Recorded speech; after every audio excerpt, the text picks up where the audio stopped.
So these are our dahlias that we stored in the garage over the winter out of the frost. We covered them up, we surrounded them with strulch, and we made sure that there was no chance of them being attacked by the frost. But it's time now to take them out of there and plant them up.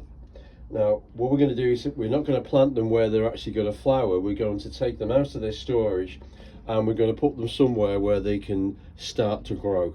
And once they've started to grow properly, then we'll take them out of these pots and we'll put them in their final position where they're going to flower later on in the year.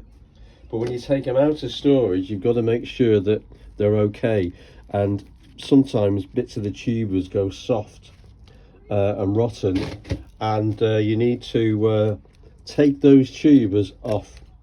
So I'm just going to cut it off from the secateurs. Check through the rest of the tubers. As long as the tubers are rock hard, they should be okay. I can see which way up it's meant to be. So I've got a pot of compost here that I'm going to put the tuber in. So I put the tuber in like that into the pot of compost, and somewhere down here I've got another pot that I'm going to cover it up with. Once it's covered up,